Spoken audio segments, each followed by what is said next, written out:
1995년 10월 19일 대한민국 국회 본회의장. 팽팽한 긴장감이 감도는 가운데 한 국회의원이 무거운 발걸음으로 단상에 올랐습니다. 그의 손에는 낡고 평범해 보이는 팩스 용지 한 장이 쥐어져 있었죠. 그것은 시중은행의 평범한 예금계좌 조회표였습니다. 하지만 그 얇은 종이 위에 찍힌 숫자는 결코 평범하지 않았습니다. 100억 원. 단일 차명 계좌에 찍혀있는 이 거액의 자금은 곧 수면 위로 드러날 거대한 빙산의 일각에 불과했습니다. 수천억 원에 달하는 검은 돈, 즉 비자금의 존재를 세상에 알리는 최초의 신호탄이었기 때문입니다. 절대 권력을 누렸던 전직 대통령의 은밀한 금고가 한 은행원의 작은 제보로 인해 서서히 그 입을 벌리기 시작하는 순간이었습니다. 누구도 감히 건드릴 수 없었던 서명, 그 견고하고 오만한 벽에 첫 균열이 가는 소리였습니다. 이 사건의 숨겨진 진실을 끝까지 따라가고 싶다면 지금 구독과 알림 설정을 해주시고 듣고 싶은 다음 사건을 댓글로 남겨주세요. 단상에선 박해동 의원의 입에서 나온 이름은 대한민국 전체를 충격의 늪으로 빠뜨렸습니다. 노태우 전 대통령의 비자금 4천억 원이 시중은행에 분산 예치되어 있습니다. 이 한마디는 단순한 의혹제기나 정치적 공세를 넘어선 매우 구체적이고 치명적인 폭로였습니다. 그가 명백한 증거로 제시한 신한은행 서소문 지점의 예금 조회표에는 주식회사 우일양행이라는 정체불명의 기업 이름으로 예치된 100억 원의 양도성 예금 증서, 즉 CD 내역이 선명하게 적혀 있었습니다. 그것은 권력의 그늘 아래 완벽하게 세탁되어 숨겨져 있던 부적절한 자금이 백일하에 드러나는 결정적 물증이었습니다. 국회 본회의장은 순식간에 찬물을 끼얹은 듯한 정적에 휩싸였다가 이내 거대한 술렁임으로 가득 찼고 바로 다음 날 전국 모든 언론 매체의 일면은 이 경악스러운 비자금 폭로 기사로 도배되었습니다. 국민들은 걷잡을 수 없는 분노와 깊은 배신감에 휩싸였습니다. 보통 사람의 시대를 표방하며 화려하게 청와대에 입성했던 전직 대통령이 퇴임 후 뒤로는 상상을 초월하는 규모의 불법적인 자금을 긁어모아 숨겨두고 있었다는 사실은 그 자체로 국가적 재난과도 같은 충격이었습니다. 그렇다면 이토록 치명적이고 은밀한 증거는 대체 어떻게 철통 같은 보안을 뚫고 세상 밖으로 나올 수 있었을까요? 모든 사건의 발단은 금융계 이면의 어두운 흐름을 예리하게 주시하던 한 평범한 은행원의 용기 있는 내부 제보에서 시작되었습니다. 1993년 김영삼 정부가 전격적으로 실시한 금융실명제는 그동안 음지에서 활개치던 검은 돈의 흐름을 억제하는 강력한 방파제가 되었습니다. 차명과 가명으로 천문학적인 돈을 숨겨두었던 권력자와 재벌들은 자신의 진짜 이름이 세상에 드러나는 것을 막기 위해 자금을 이리저리 분산하고 세탁하는 등 매우 다급하고 은밀한 움직임을 보일 수밖에 없었습니다. 바로 이 혼란의 과정에서 거액의 뭉칫돈이 비정상적이고 수상한 방식으로 이동하는 것을 포착한 내부자가 존재했던 것입니다. 그는 국가 권력의 심장부를 향해 날카로운 칼날을 들이미는 것이 개인의 삶에 얼마나 큰 위협을 초래할지 그 위험성을 누구보다 뼈저리게 잘 알고 있었을 것입니다. 자칫하면 거대한 시스템과 숨겨진 네트워크의 톱니바퀴에 무참히 짓눌려 직장은 물론 모든 것을 잃을 수도 있는 생사를 건 아슬아슬한 줄타기였습니다. 하지만 그는 비겁한 침묵의 안온함 대신 위험한 진실을 선택했고 그가 목숨을 걸고 몰래 복사해 밖으로 빼낸 단 한 장의 조회표는 결국 대한민국 현대사의 물줄기를 완전히 뒤바꿔 놓는 결정적 나비 효과를 일으키게 됩니다. 폭로가 터져나온 직후 전 국민의 모든 시선은 자연스럽게 대한민국 검찰을 향해 집중되었습니다. 대검찰청 중앙수사부의 굳게 닫힌 회의실 안에서는 무거운 침묵과 숨을 쉴 수조차 없는 팽팽한 긴장감이 교차하고 있었습니다. 모여 앉은 수석 수사관들과 검사들의 표정은 그 어느 때보다 굳어 있었습니다. 그들이 마주한 수사 대상은 불과 몇 년 전까지 국가의 최고 군수권자이자 행정부의 수반으로 군림했던 인물이었습니다. 전직 대통령을 정면으로 수사한다는 것은 대한민국 헌정사상 단 한 번도 유례가 없었던 초유의 사태였으며 그 자체로 정치적, 사회적 파장이 어디까지 미칠지 도저히 예측조차 불가능한 위험천만한 판도라의 상자를 여는 것과 같았습니다. 검찰 지휘부 내부에서는 신중론과 강경론이 날카롭게 충돌하며 팽팽하게 맞섰습니다. 이것은 야당의 단순한 정치적 공세의 가능성이 농후하다. 만약 확실한 추가 물증 없이 섣불리 움직였다가는 보수 진영의 역풍을 맞아 조직 전체가 흔들릴 수 있다. 는 뼈아픈 우려 섞인 목소리도 적지 않게 흘러나왔습니다. 오랜 세월 동안 은밀하게 얽히고 설킨 정관계의 부적절한 관계망과 그 검은 커넥션이 도대체 사회 어느 깊숙한 곳까지 뻗어 있는지 누구도 가늠조차 할 수 없었기 때문입니다. 하지만 들끓는 여론의 압박은 검찰의 주저함을 허락하지 않을 만큼 거세고 맹렬했습니다. 명백한 진실 규명과 성역 없는 수사를 촉구하는 분노한 시민들의 목소리가 전국적으로 들불처럼 번져나갔고 사태는 더 이상 정치적 타협이나 지연으로 수사를 미룰 수 없는 절대적인 임계점에 도달하고 말았습니다.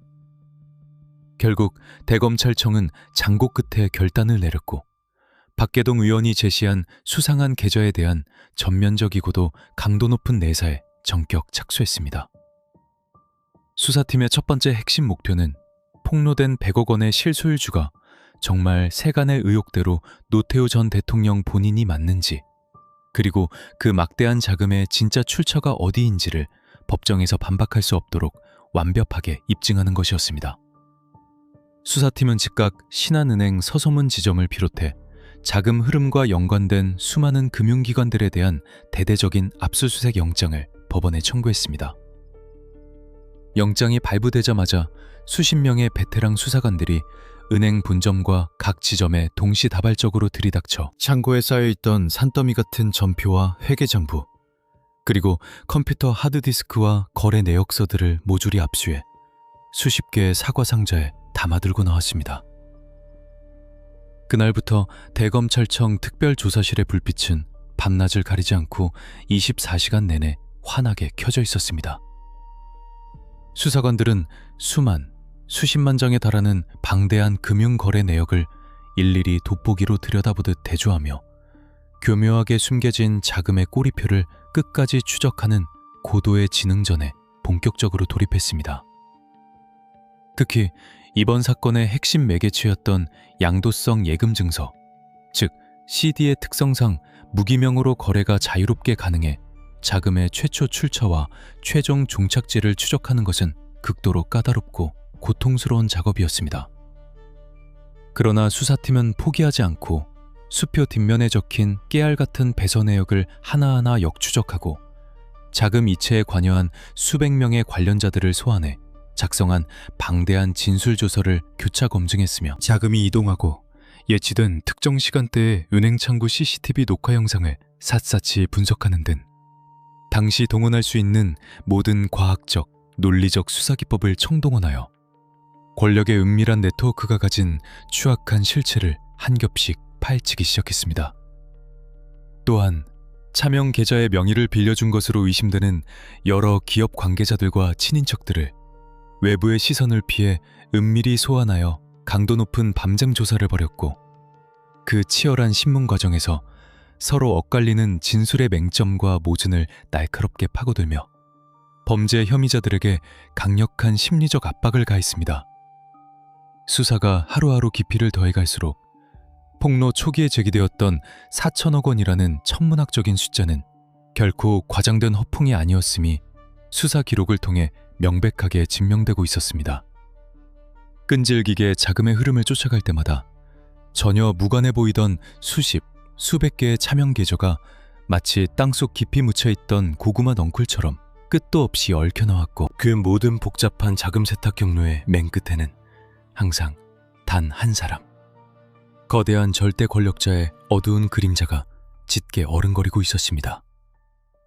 돈의 꼬리를 밟아 진실의 목을 조르려는 집요한 수사팀과 어떻게든 과거의 흔적을 불태워 지우려는 권력자들 간의 피말리는 숨바꼭질과 추격전이 계속되었습니다.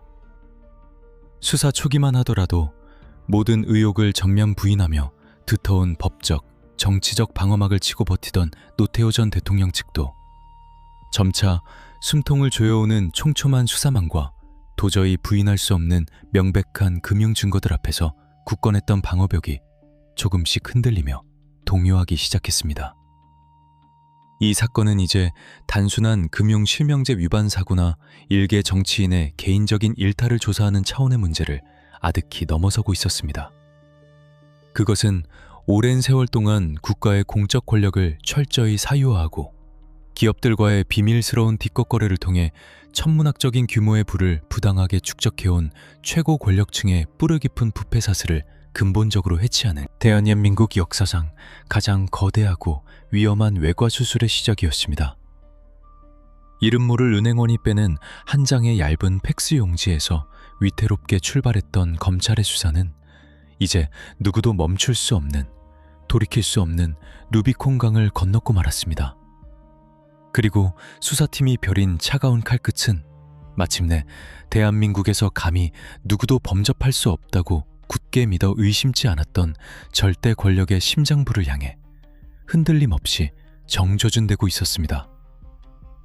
우리 현대사를 뒤흔들 가장 길고 가장 처절하며 가장 냉혹한 법적 공방.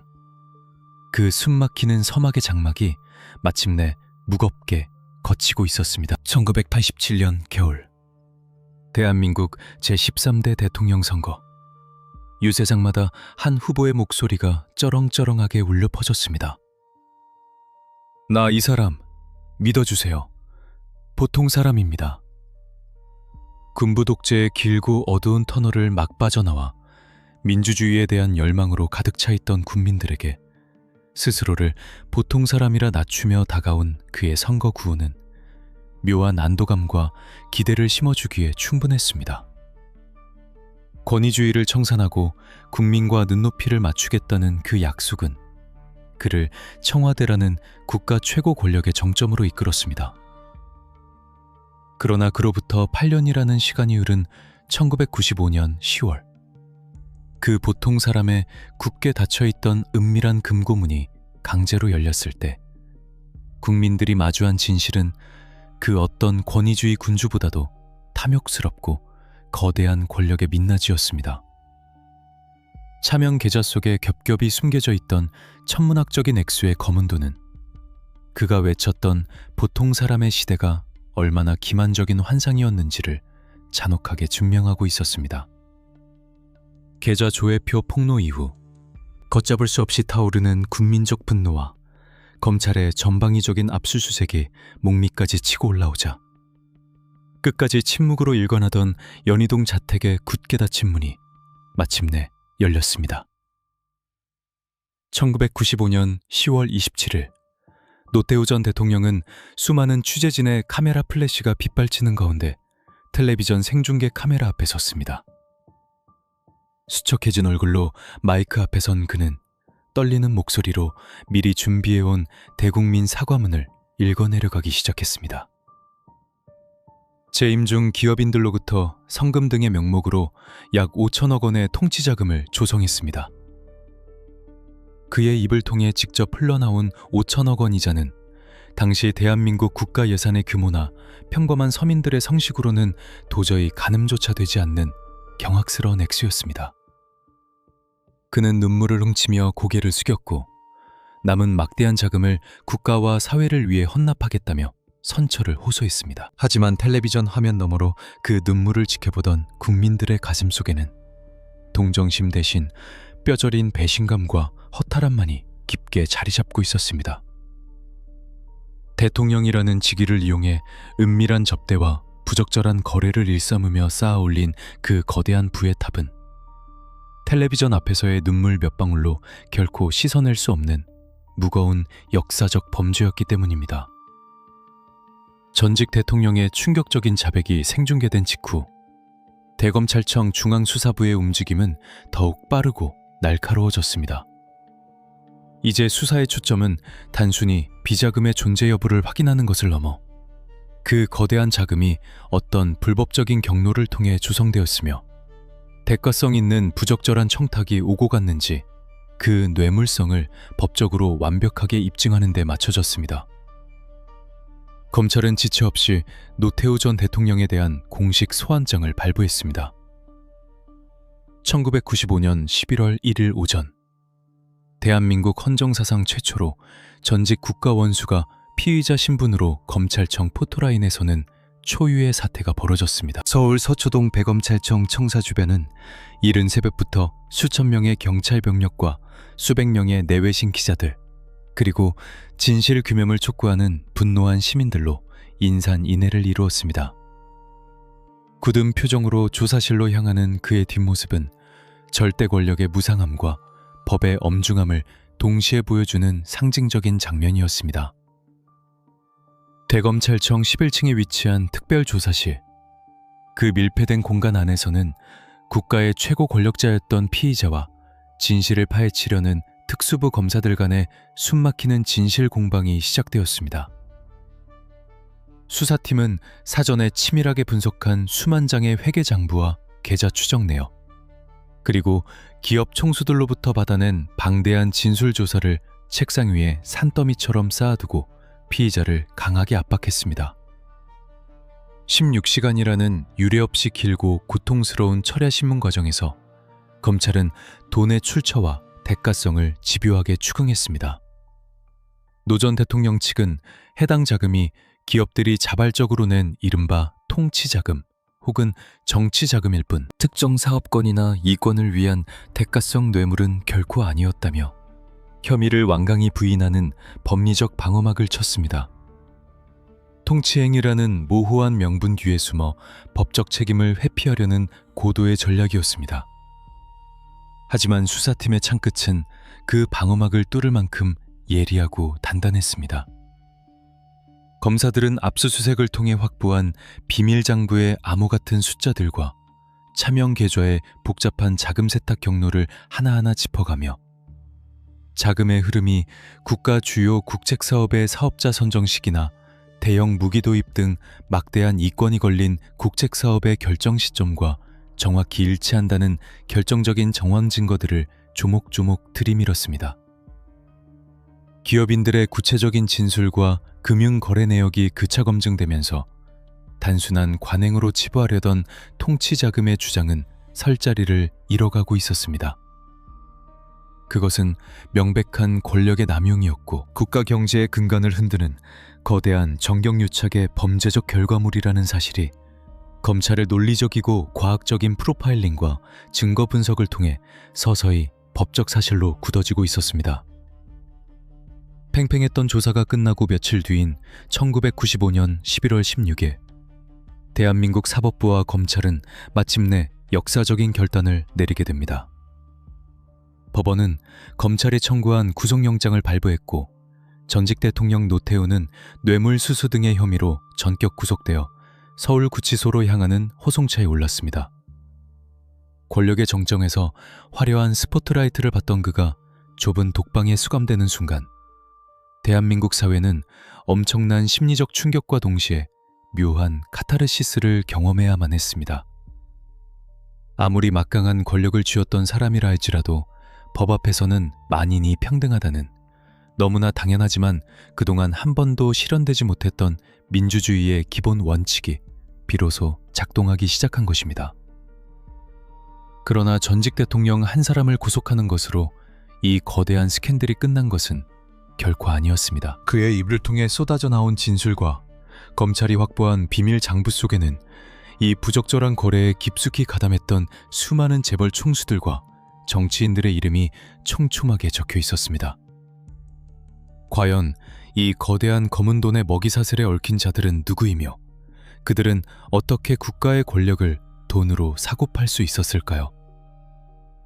수사팀의 시선은 이제 구치소의 좁은 독방을 넘어 대한민국 경제를 쥐고 흔드는 거대 기업들의 밀실과 숨겨진 네트워크의 더 깊은 심장부를 향해 매섭게 이동하고 있었습니다.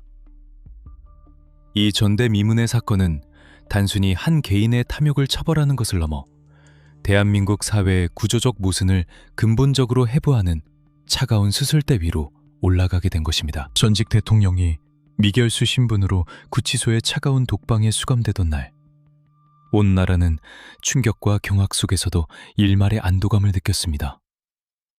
아무리 하늘을 찌르는 권력자라 할지라도 결국 법의 심판대를 피할 수는 없다는 정의의 실현을 목격했기 때문입니다.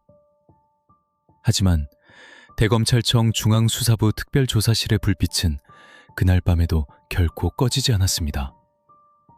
수사관들의 눈빛은 오히려 더욱 날카롭게 빛나고 있었습니다. 뇌물수수라는 범죄의 특성상 돈을 받은 자가 있다면 반드시 그 막대한 자금을 제공한 자가 존재하기 마련입니다. 노태우 전 대통령의 입을 통해 세상에 드러난 5천억 원, 그리고 계좌 추적을 통해 속속 그 실체를 드러내고 있는 천문학적인 규모의 비자금. 이 거대한 검은 돈의 호수는 결코 하루아침에 혹은 하늘에서 뚝 떨어져 만들어진 것이 아니었습니다. 수사팀의 시선은 이제 돈의 종착지에서 그 출발점을 향해, 즉 대한민국 경제를 쥐고 흔드는 거대 재벌 그룹들의 심장부를 향해 매섭게 방향을 틀기 시작했습니다. 검찰은 곧바로 전방위적인 압수수색 영장을 법원에 청구하며 본격적인 자금 출처 추적에 돌입했습니다. 대한민국을 대표하는 굴지의 대기업 본사들이 줄줄이 압수수색의 대상이 되었습니다. 수십 명의 수사관들이 기업의 회장 비서실과 재무부서, 심지어 총수 일가의 자택까지 들이닥쳐 산더미 같은 회계장부와 내부 결제 서류, 컴퓨터 하드디스크를 박스째 압수해 나왔습니다. 이 과정에서 수사팀은 대기업들이 권력자에게 바칠 비자금을 조성하기 위해 동원한 상상 초월의 치밀하고도 은밀한 수법들을 하나둘씩 마주하게 됩니다. 금융실명제가 실시되기 전 이들은 수백, 수천 개의 차명 계좌를 거미줄처럼 엮어 자금의 출처를 철저히 세탁했습니다. 유령 회사를 설립해 가공의 거래를 만들거나 대형 건설 프로젝트에 하도급 대금을 부풀려 차액을 현금으로 빼돌리는 방식이 동원되었습니다. 이렇게 만들어진 현금은 사과 상자나 골프 가방 등에 담겨 은밀한 적대 장소나 제3의 장소에서 권력자의 측근들에게 전달되었습니다. 수사관들이 압수한 비밀 장부 속에는 이 모든 부적절한 거래의 흔적들이 암호화된 숫자와 기호로 빼곡하게 기록되어 있었습니다. 압수물 분석과 함께 대기업 총수들에 대한 전례 없는 줄 소환이 시작되었습니다. 낮에는 수많은 언론의 카메라를 피해 주로 깊은 밤과 새벽 시간을 틈타 네로라 하는 그룹의 회장들이 대검찰청 조사실로 불려왔습니다. 평소 수만 명의 직원을 거느리고 무소불위의 권력을 휘두르던 경제계의 거물들도 특수부 검사들 앞에서는 굳은 표정으로 진술조서를 작성해야만 했습니다. 수사팀은 이들을 상대로 고도의 심리전을 펼쳤습니다. 압수수색을 통해 확보한 구체적인 자금 흐름도와 실무자들의 엇갈리는 진술을 날카로운 무기로 삼아 총수들의 철벽 같은 방어 논리를 하나씩 무너뜨려 나갔습니다. 초기 조사에서 대부분의 기업인들은 대통령의 통치자금 모금에 협조했을 뿐 어떤 대가를 바라고 준 뇌물이 아니다 라며 혐의를 완강히 부인했습니다. 국가 경제의 발전을 위해 자발적으로 낸 성금이라는 이른바 관행의 방패 뒤로 숨으려 한 것입니다. 하지만 수사팀은 이들의 변명을 무력화할 결정적인 퍼즐 조각들을 이미 손에 쥐고 있었습니다. 검찰의 정밀한 프로파일링과 자금 추적 결과 재벌들이 권력자에게 거액의 뭉칫돈을 건넨 시점은 대규모 국책사업의 사업자 선정, 신도시 개발을 위한 용도 변경, 대형 무기 도입 사업 등 기업의 사활이 걸린 중대한 결정이 내려지던 시기와 놀라울 정도로 정확하게 일치했습니다. 돈이 건너간 직후 해당 기업은 어김없이 엄청난 이권이 보장된 정부의 사업권을 따내거나 막대한 특혜를 들였습니다. 이것은 단순한 헌금이나 자발적인 성금이 아니었습니다. 철저한 계산 아래 이루어진 권력과 자본의 은밀한 거래, 즉 정경유착이라는 대한민국 사회의 깊고 어두운 질병의 실체였습니다. 권력은 기업의 뒤를 봐주며 막대한 부를 챙겼고, 기업은 권력의 그늘 아래서 공정한 경쟁 대신 부정한 특혜를 통해 덩치를 키워나갔던 것입니다. 수사 과정에서 드러난 진실은 너무나도 뼈아팠습니다. 반대로 권력의 부당한 자금 상납 요구를 거절하거나 밉보인 기업은 가혹한 세무조사나 금융 압박을 견디지 못하고 하루아침에 공중분해되는 비극적인 운명을 맞이하기도 했다는 사실이 여러 진술을 통해 확인되었습니다. 결국 재벌 총수들이 대검찰청의 환한 불빛 아래서 털어놓은 고백은 생존을 위해 어쩔 수 없이 권력의 폭압에 굴복해야만 했다는 자기 합리화와, 그럼에도 불구하고 그 부적절한 관계를 이용해 막대한 이익을 취했다는 지울 수 없는 탐욕의 증거들이었습니다. 검찰은 수십 명의 대기업 총수들을 뇌물 공여 혐의로 입건하며 이 사건이 단순히 한 탐욕스러운 정치인의 개인적 비리가 아니라 대한민국 압축 성장 과정에서 독버섯처럼 자라난 구조적 범죄임을 만천하에 선포했습니다. 수사 발표를 지켜보는 국민들은 자신들이 피땀 흘려 이룩한 경제성장의 이면에 이토록 썩고 냄새나는 숨겨진 네트워크가 존재했다는 사실에 깊은 절망감과 분노를 감추지 못했습니다.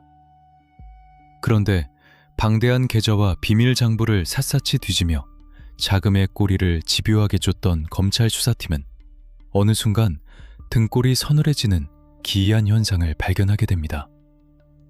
노태우 전 대통령의 비자금 조성 경로를 역추적하던 중 특정 시점 이전으로 거슬러 올라가는 또 다른 거대한 자금의 줄기를 포착한 것입니다. 그것은 노 전 대통령의 재임 기간을 넘어 그가 권력의 1인자로 등극하기 이전의 과거와 묘하게 맞닿아 있었습니다. 자금 세탁의 수법은 더욱 교묘했고 돈의 출처는 군부 권력의 핵심과 닿아 있는 듯 보였습니다. 수사관들은 직감했습니다. 이 검은 돈의 뿌리가 단순히 제13대 대통령 한 사람에게서 시작된 것이 아니라는 사실을 말입니다.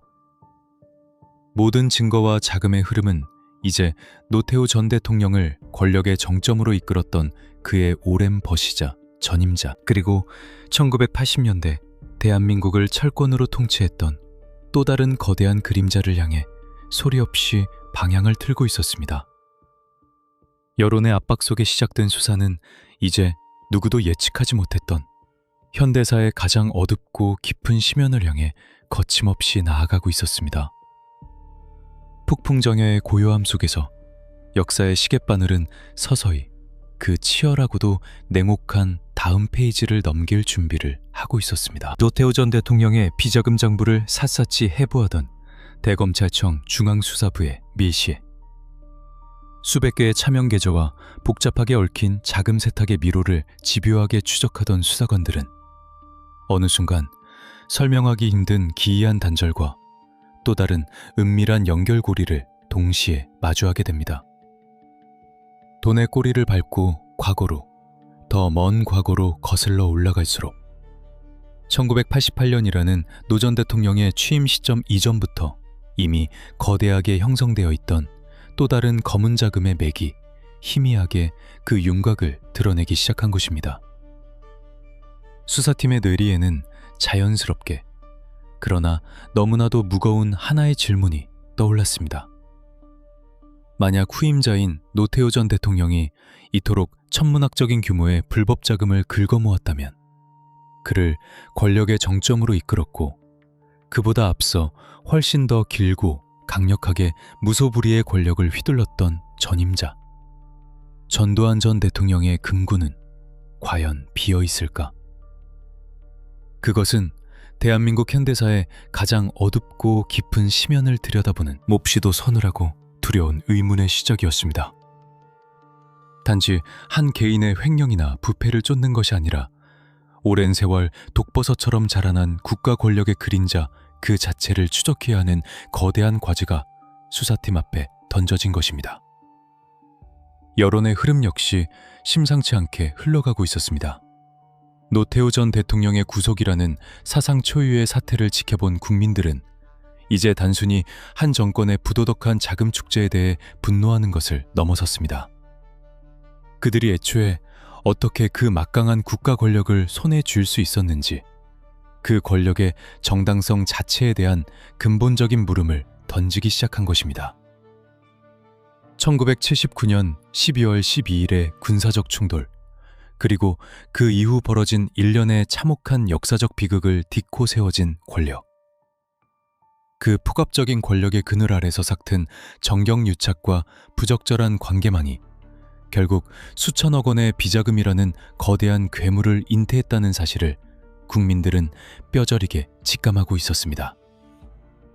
단순히 뇌물을 주고받은 경제범죄를 넘어서 민주주의의 근간을 뒤흔들고 불법적인 거래로 쟁취한 권력이 어떻게 스스로를 살찌웠는지, 그 치부의 기원을 밝혀내야 한다는 거센 목소리가 전국적으로 들불처럼 번져나갔습니다.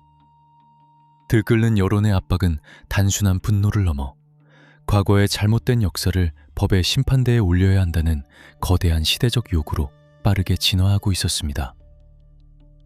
이러한 폭풍 같은 여론의 한가운데서 당시 김영삼 대통령과 문민정부는 중대한 정치적, 역사적 결단을 내리게 됩니다. 이른바 역사 바로 세우기라는 강력한 국정기조의 선포였습니다. 이는 단순히 과거 정권의 뇌물수수나 부정부패를 처벌하는 차원을 완전히 넘어서는 역사적 선언이었습니다.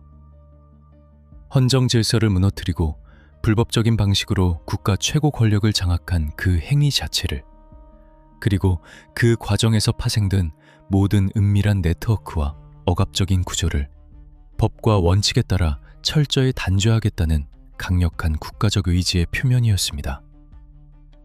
이 역사적인 선언과 함께 검찰의 수사 방향은 완전히 새로운, 그리고 전례 없이 위험하고 거대한 국면을 맞이하게 됩니다.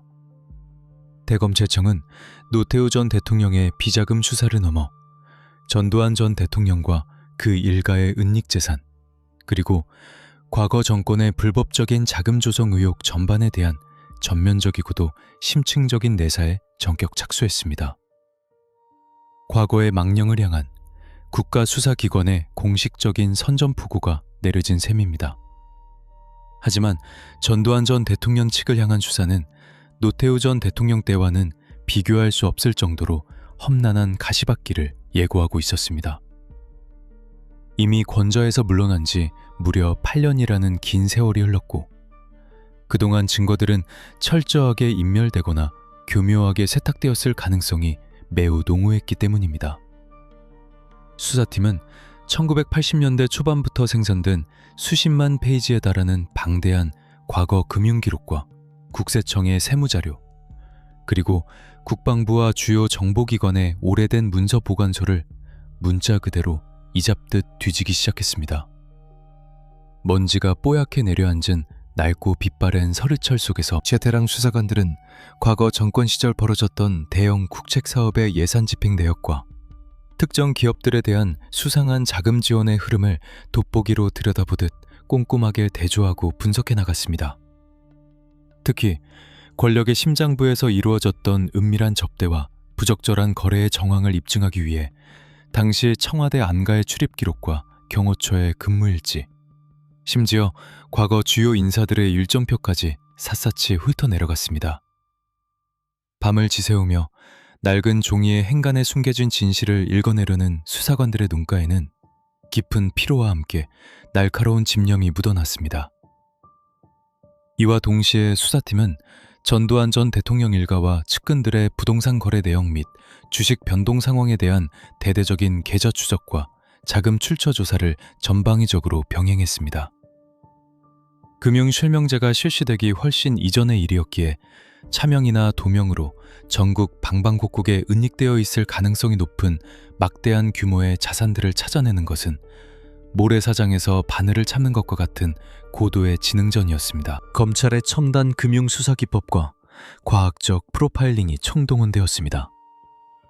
이 치열한 추적의 과정에서 수사팀은 과거 일해재단 모금 등 권력을 앞세워 기업들로부터 반강제적으로 수거했던 막대한 자금 중 상당수가 본래의 목적과 다르게 유용되거나 불법적인 노비 자금으로 흘러들어간 정황, 그리고 친인척들의 이름으로 은밀하게 관리되던 수상한 뭉칫돈의 흐름을 희미하게나마 포착해내는 데 성공합니다. 퍼즐 조각들은 아직 산발적이었지만 그 조각들이 일제히 가리키는 방향은 단 하나로 귀결되고 있었습니다.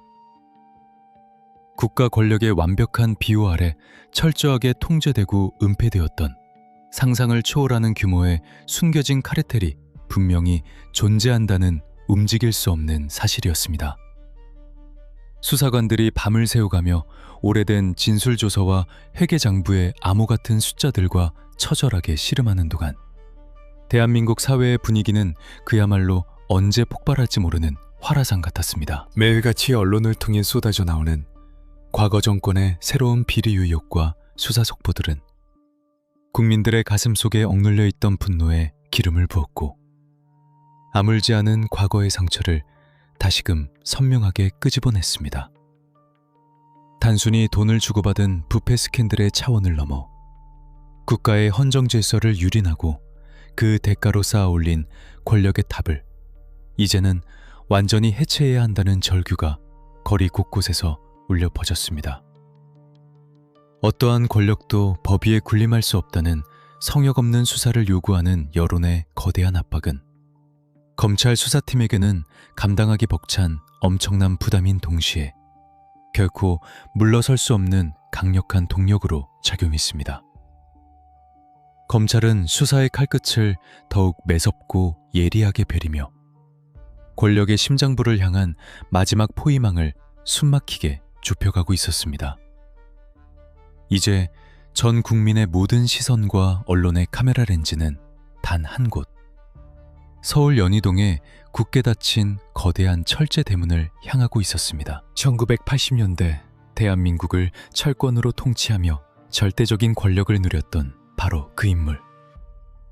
자신을 향해 시시각각 조여오는 검찰의 촘촘한 수사망과 하늘을 찌를 듯 들끓는 국민적 분노 앞에서 그는 과연 어떤 선택을 할 것인가? 검찰의 내사가 막바지를 향해 치닫고 공식적인 소환 통보가 임박했다는 소문이 파다하게 퍼지면서 팽팽하게 당겨진 활 시위처럼 언제 끊어질지 모르는 극도의 긴장감이 연희동 주변을 무겁게 짓누르고 있었습니다. 전직 대통령 2명이 연이어 법의 심판대에 오르는 세계 헌정사상 그 유래를 찾아보기 힘든 전대미문의 사법적 단죄가 이제 막 그 서늘하고도 역사적인 막을 올리려 하고 있었습니다. 숨죽인 대한민국은 역사의 시계바늘이 가리키는 다음 순간을 초조하게 기다리고 있었습니다.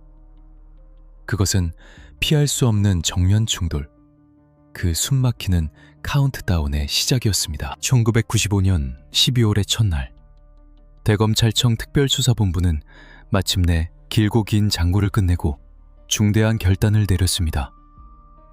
이미 구속 수감된 노태우 전 대통령의 수사 과정에서 파생된 과거 정권의 불법 자금 조성 의혹, 그리고 1979년 12월 12일에 군사적 충돌을 기점으로 시작된 헌정질서 파괴 행위에 대한 전면적인 조사를 위해 전두환 전 대통령에게 피의자 신분으로 검찰에 출석할 것을 공식적으로 통보한 것입니다.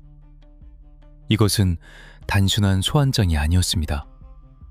오랜 세월 동안 대한민국의 정치와 경제, 사회 전반에 깊고 어두운 뿌리를 내리고 있던 절대 권력의 그림자를 향해 국가의 사법 시스템이 마침내 정면으로 법의 잣대를 들이대는 역사적인 선전포고였습니다. 수사팀은 수만 페이지에 달하는 과거의 수사 기록과 금융거래 내역을 밤낮 없이 교차 검증하며 그가 재임 시절 막강한 권력을 이용해 어떻게 천문학적인 부를 축적했는지, 그리고 그 은밀한 네트워크가 어떻게 작동했는지를 집요하게 추적해온 터였습니다. 전직 대통령 2명이 연이어 뇌물수수와 헌정 파괴 혐의로 검찰청 포토라인에 서게 될 것이라는 전대미문의 소식에 전국은 폭풍 전야의 극도에 달한 긴장감으로 휩싸였습니다. 국민의 모든 시선과 언론의 카메라는 이제 서울 연희동, 굳게 닫힌 거대한 철제 대문 너머를 향해 집중되고 있었습니다. 그러나 검찰의 공식적인 소환 통보를 받은 연희동의 반응은 수사팀의 일반적인 예상과 법적 상식을 완전히 빗나가는 매우 이례적이고 충격적인 것이었습니다. 소환 예정일을 하루 앞둔 1995년 12월 2일 오전 9시. 연희동 자택 앞 좁은 골목길은 매서운 겨울바람이 몰아치는 이른 새벽부터 진을 친 수백 명의 내외신 취재진과 만일의 사태를 대비한 경찰 병력, 그리고 숨죽이며 사태의 추이를 지켜보는 시민들로 발 디딜 틈 없이 가득 차 있었습니다. 팽팽하게 당겨진 활 시위 같은 억눌린 긴장감 속에서 마침내 육중한 철문이 열렸습니다. 하지만 문을 나선 전두환 전 대통령의 모습은 조사를 앞둔 피의자의 위축된 태도나 반성의 기묘와는 거리가 멀었습니다. 짙은 검은색 코트를 입고 측근들에 둘러싸인 채 단호한 표정으로 카메라 앞에 선 그는 마치 과거 군 통수권자 시절 열병식을 하듯 당당하고도 오만한 자태로 미리 준비해온 원고를 꺼내 들었습니다. 이것이 바로 대한민국 현대사에 씻을 수 없는 충격과 논란을 남긴 이른바 골목 성명의 시작이었습니다. 그의 입에서 거침없이 흘러나온 단어들은 수사팀과 텔레비전 생중계를 지켜보던 온 국민의 귀를 의심케 할 만큼 노골적이고 도발적이었습니다. 그는 검찰의 수사를 과거 정권에 대한 정치적 보복이자 다분히 의도된 표적 수사라고 맹렬하게 비난하며 목소리를 높였습니다. 자신을 향한 모든 범죄 혐의, 즉 불법적인 자금 조성과 권력 찬탈의 의혹들을 전면 부인했을 뿐만 아니라 이번 수사는 법적 정당성을 완전히 상실했으므로 검찰의 부당한 소환 요구에 단 한 발짝도 응할 수 없다고 공개적으로 선언했습니다. 나는 대한민국의 제11대, 12대 대통령으로서 로 장엄하게 시작된 그의 성명은 민주주의와 법치주의 국가의 사법 시스템을 정면으로 부정하고 국가의 공권력을 한낱 정치 권력의 하수인으로 깎아내리는 그야말로 초유의 항명 사태였습니다. 과거 자신이 휘둘렀던 절대 권력의 정당성을 여전히 굳게 믿고 있으며 현 정권의 사법적 판단 따위는 결코 받아들일 수 없다는 오만함과 우월감이 그 짧은 골목길 연설의 행간마다 고스란히 묻어 있었습니다. 이 선언은 단순한 방어권 행사가 아니라 지지 세력과 측근들을 향해 결속을 다지는 고도의 정치적 메시지이기도 했습니다. 심리분석 전문가들은 그가 실내의 기자회견장이나 안전한 공간이 아닌 굳이 차가운 골목길을 선택해 지지자들과 취재진 앞에 선 이유를 자신이 부당한 탄압을 받는 희생자임을 강조하는 동시에 결코 굴복하지 않겠다는 강력한 무력 시위의 일환으로 해석했습니다. 더욱 경악스러운 일은 성명 발표가 끝난 직후에 벌어졌습니다. 준비된 원고를 모두 읽어내려간 그는 취재진의 쏟아지는 질문과 플래시 세례를 차갑게 무시한 채 측근들의 호의를 받으며 미리 대기하고 있던 검은색 대형 세단에 올라탔습니다. 그리고는 경찰의 삼엄한 통제선을 유유히 뚫고 서울 시내를 빠져나가 자신의 고향인 경상남도 합천으로 전격적인 도피를 감행했습니다. 국가 최고 권력자였던 인물이 국가 수사기관의 공식적인 소환 통보를 공개적으로 거부하고 지방으로 잠적해버리는 범죄 영화에서나 볼 법한 기막힌 상황이 백주대낮에 현실에서 벌어진 것입니다. 그의 차량이 고속도로를 타고 남쪽으로 멀어져 가는 동안 텔레비전 뉴스 속보로 이 믿기 힘든 도주총국을 지켜보던 국민들은 엄청난 충격과 걷잡을 수 없는 분노로 말을 잇지 못했습니다. 법 앞에서 모든 국민은 예외 없이 평등하다는 대한민국 헌법의 대원칙이 한때 국가를 통치하며 질서를 강조했던 자에 의해 철저하게 유린당하고 조롱받는 순간이었기 때문입니다. 이 사상 초유의 사태 앞에 대검찰청 특별수사본부는 말 그대로 발칵 뒤집혔습니다. 전직 대통령의 공개적인 소환 거부와 돌발적인 지방 도주 행위는 수사팀에게 정치적으로나 수사 실무적으로 엄청난 딜레마와 위기감을 안겨주었습니다. 피의자가 수사에 명백히 불응하고 도주성 행보를 보인 이상 형사소송법의 원칙에 따라 즉각 강제 구인을 위한 체포영장이나 사전 구속영장을 청구해야 마땅했습니다. 하지만 상대는 단순한 경제사범이나 일반 범죄자가 아니라 한 시대를 무소불위로 호령했던 전직 국가원수였고, 여전히 그의 주변에는 보이지 않는 권력의 네트워크와 경호 인력, 그리고 그를 맹목적으로 추종하는 세력들이 존재하고 있었습니다. 만약 충분한 준비 없이 무리하게 물리력을 동원해 강제 연행을 시도할 경우 자칫 심각한 불상사나 무력 충돌이 발생하여 걷잡을 수 없는 사회적 혼란을 초래할 위험성도 배제할 수 없는 살얼음판 같은 상황이었습니다. 수사팀 지휘부는 밀려드는 당혹감 속에서도 즉각 긴급 대책회의를 소집했습니다. 그리고 좌고우면하며 정치적 타협을 모색하는 대신 오직 법과 원칙에 따라 이 거대한 벽을 정면 돌파하기로 무거운 결단을 내립니다. 그날 밤 대검찰청 특별조사실의 불빛은 또다시 밤을 하얗게 지새웠습니다. 수사관들과 특수부 검사들은 합천으로 내려간 전두환 전 대통령의 신병을 합법적이고 강제적으로 확보하기 위해 뜬 눈으로 밤을 새우며 철야 작업에 돌입했습니다. 반역 및 내란 목적의 행위와 수천억 원대 비자금 조성 혐의를 입증할 수 있는 방대한 진술 조사와 계좌 추적 기록을 바탕으로 한치의 법리적 허점도 없는 완벽한 사전 구속영장 청구서를 작성해야만 했기 때문입니다.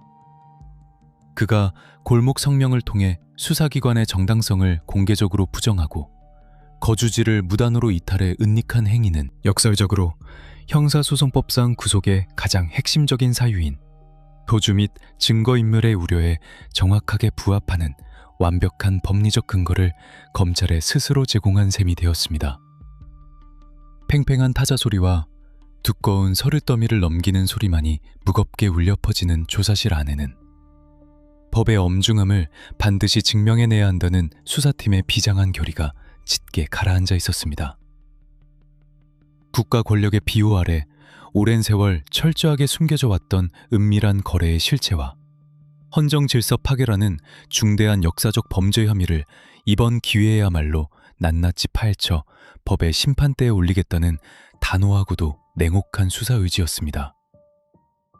밤샘 작업 끝에 완성된 영장 청구서는 수백 페이지에 달하는 방대한 증거 서류들과 함께 꼼꼼하게 결박되었습니다.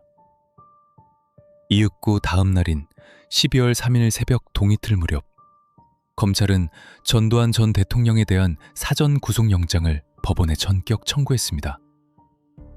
사법부 역시 사안의 중대성과 국민적 여론의 시급성을 깊이 감안하여 철저한 서류 심사를 거친 뒤 그날 오후 지체 없이 구속영장을 전격 발부했습니다. 이제 법적 명분과 강제 구인을 위한 모든 행정적 절차는 완벽하게 갖추어졌습니다.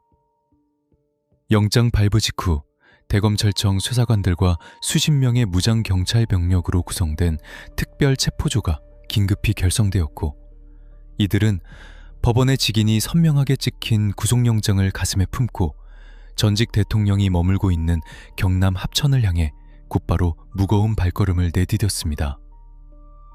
어둠이 짙게 깔리기 시작한 겨울 고속도로를 무서운 속도로 질주하는 체포조의 호송 차량 안에는 숨소리조차 들리지 않는 팽팽하고 무거운 침묵만이 흘렀습니다.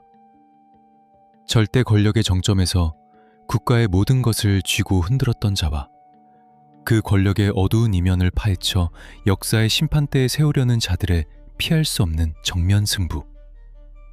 그 숨막히는 물리적 충돌과 대면의 시간이 시시각각 다가오고 있었습니다.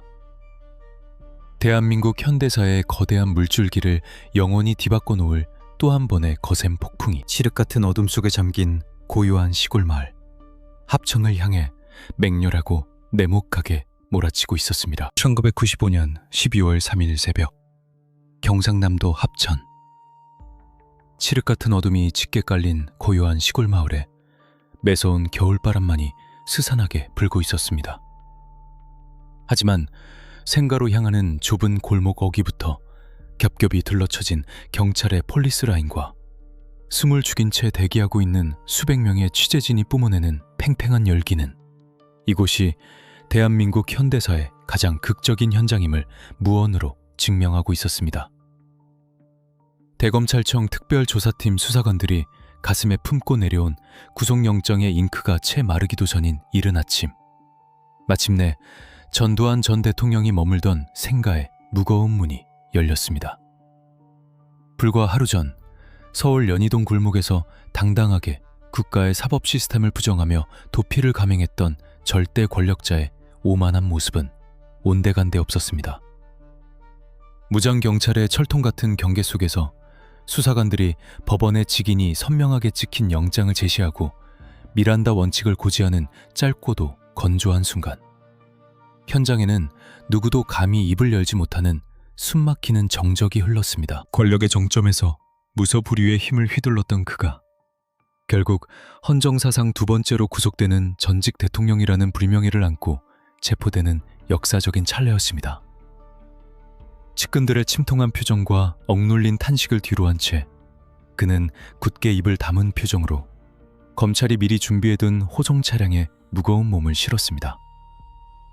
합천을 출발한 호송 차량은 삼엄한 경위 차량들의 호의를 받으며 고속도로를 거침없이 질주하여 서울 남쪽의 안양교도소로 향했습니다. 차창 밖으로 스쳐 지나가는 겨울 풍경 위로 1980년대 대한민국의 모든 것을 쥐고 흔들며 절대적인 카리스마를 뿜어내던 그의 화려했던 과거와 좁은 수용실을 향해 포송줄에 묶여가는 현재의 창담한 처지가 극명하게 교차했습니다. 몇 시간에 걸친 무거운 질주 끝에 교도소의 높은 담장과 육중한 철문이 열리고 호송차가 안으로 들어서는 순간, 밖에서 밤을 지새우며 대기하던 수많은 시민들과 취재진 사이에서는 격렬한 함성과 분노 섞인 탄식이 동시에 터져나왔습니다. 안양교도소 내부의 입소 절차는 그가 누구였든 상관없이 차갑고도 기계적으로 진행되었습니다. 한때 국가의 최고 군수권자이자 통치권자였던 그는 이제 수임 번호를 가슴에 단 미결수라는 새로운 신분을 부여받고 가지고 있던 소지품을 모두 영치한 채 옅은 황가색 수의로 갈아입어야만 했습니다. 두 명의 전직 대통령이 동시에 차가운 구치소 독방에 수감되는 세계 헌정사에서도 그 유례를 찾아볼 수 없는 초유의 사태가 완벽한 현실이 된 것입니다. 그러나 특수부 수사팀에게 피의자의 신병 확보는 거대한 수사의 끝이 아니라 훨씬 더 험난하고 복잡한 법리적 전쟁을 알리는 새로운 서막에 불과했습니다. 전직 대통령들의 신병을 모두 확보하는 데 성공했지만 대검찰청 중앙수사부의 밀폐된 회의실에는 승리감 대신 짙은 그늘과 무거운 한숨이 드리워져 있었습니다. 수천억 원에 달하는 비자금 조성과 기업들로부터 걷어들인 뇌물 수수 혐의는 압수수색을 통해 확보한 방대한 금융계좌 추적 결과와 대기업 회장들의 진술조서를 통해 어느 정도 완벽한 입증이 가능한 상태였습니다. 하지만 정작 국민들이 가장 맹렬하게 분노하고 끈질기게 진실규명을 요구하는 사건의 진짜 핵심은 따로 있었기 때문입니다. 바로 1979년 12월 12일 발생한 군사적 충돌과 이듬해 봄을 피로 물들였던 참혹한 역사적 비극, 즉 헌정질서를 무력으로 무너뜨린 내란과 반란의 혐의였습니다. 문제는 대한민국의 사법체계 안에 도사리고 있던 차갑고도 견고한 장벽, 바로 공소시효였습니다. 당시 형사소송법상 혐의의 핵심이 되는 내란죄와 반란죄의 공소시효는 15년으로 규정되어 있었습니다. 1979년과 1980년에 연이어 벌어진 일련의 참혹한 사건들을 기준으로 계산해보면 검찰이 본격적인 수사에 착수한 1995년 말 시점에서는 이미 법적으로 죄를 물을 수 있는 기한이 아슬아슬하게 임박했구나. 법리 해석의 기준에 따라서는 이미 완성되어 만료되어 버렸다는 치명적이고도 절망적인 딜레마가 존재했습니다. 수사관들과 베테랑 검사들은 방대한 군사 기밀 문서와 진술을 눈앞에 쌓아두고도 자칫 시간이라는 기계적인 법적 장벽에 가로막혀 과거의 거대한 범죄를 단죄하지 못한 채 봉속권 없음으로 사건을 종결해야 할지도 모른다는 깊은 좌절감과 법리적 한계에 강하게 부딪혔습니다. 성공한 쿠데타는 처벌할 수 없다는 당시 일부 보수적 법조계의 냉소적인 논리가 다시금 고개를 들며 수사팀의 숨통을 집요하게 조여오고 있었습니다. 하지만 역사의 도도한 흐름과 국민의 열망은 법의 기계적인 잣대 그 이상을 강력하게 요구하고 있었습니다. 국가의 헌정 질서를 파괴하고 억압적인 통치를 일삼은 반국가적 중대범죄, 공소시효라는 허울 좋은 면죄부를 결코 쥐어줄 수 없다는 국민적 분노는 이미 걷잡을 수 없는 거대한 해일로 변해 여의도 정치권과 국회를 거세게 강타했습니다. 범국민적인 서명운동과 진상규명을 촉구하는 시민들의 목소리가 전국을 뒤덮었고 결국 정치권도 이 거역할 수 없는 시대적 요구에 결단을 내릴 수밖에 없었습니다. 1995년 12월 19일 대한민국 국회는 헌정사상 가장 극적이고 예외적인 법안 하나를 신속하게 통과시킵니다. 이른바 5.18 민주화운동 등에 관한 특별법, 즉 5.18 특별법의 제정이었습니다. 이 법안이 내세운 법리적 논리는 매우 명확하고도 강력했습니다.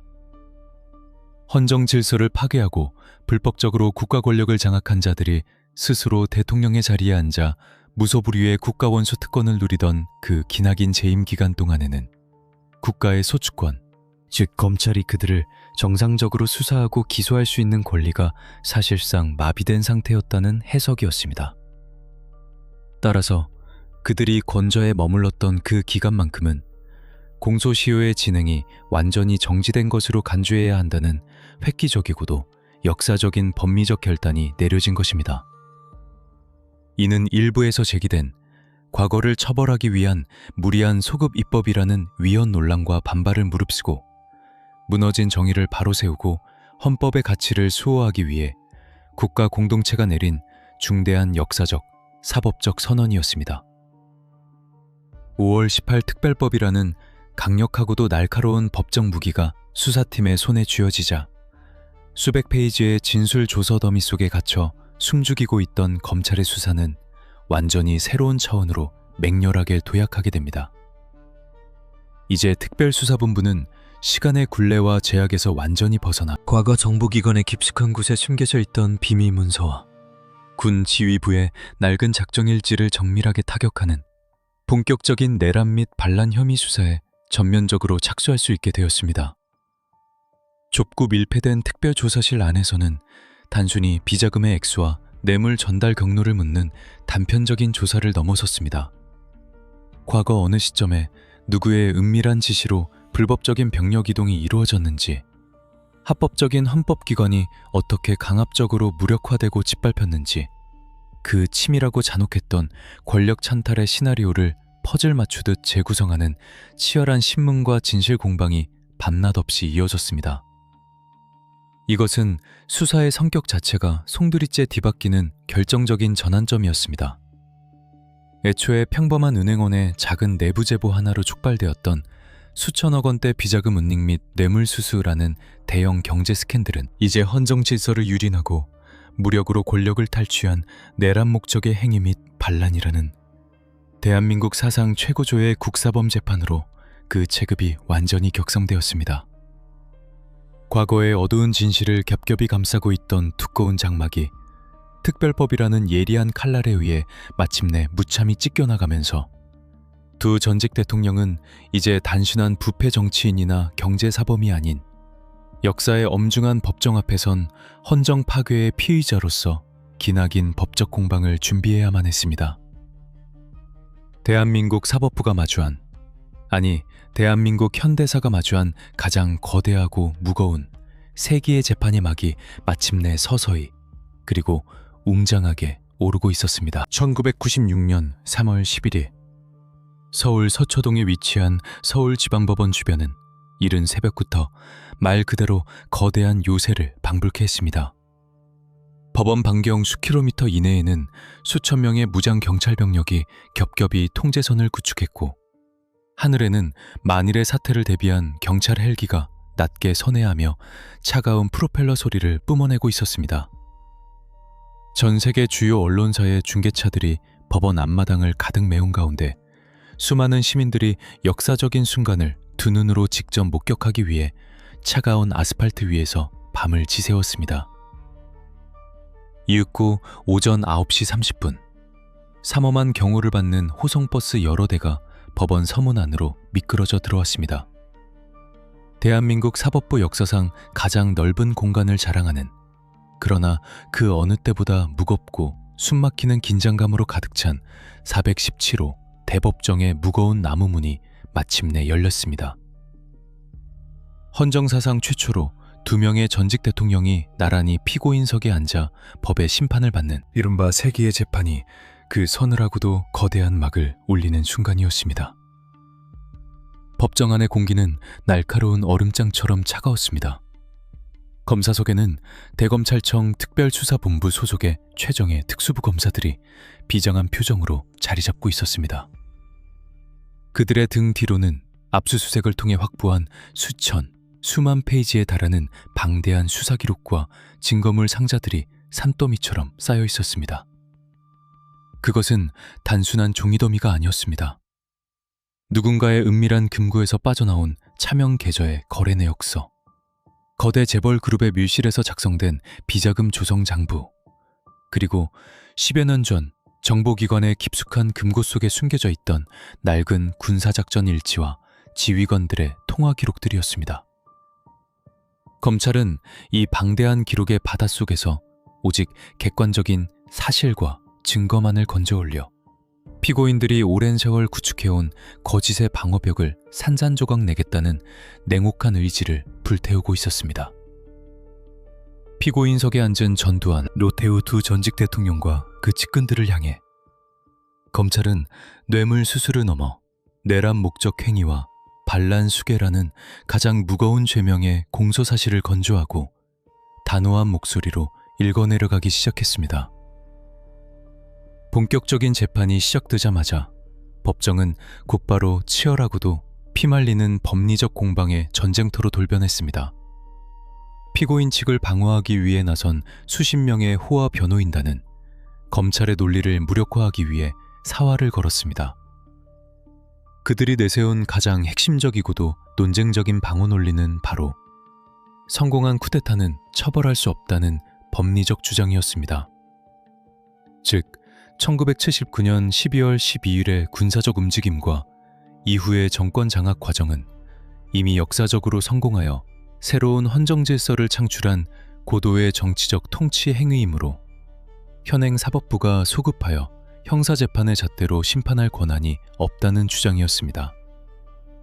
나아가 비자금과 관련된 천문학적인 액수에 대해서도 그것은 뇌물이 아니라 당시의 정치적 관행에 따라 기업들이 자발적으로 제공한 정치 자금에 불과하다며 범죄의 고의성과 대가성을 전면 부인했습니다.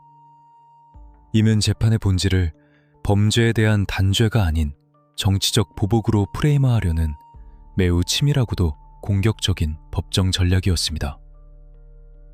그러나 검찰의 반격은 변호인단의 화려한 수사학을 압도할 만큼 날카롭고 집요했습니다.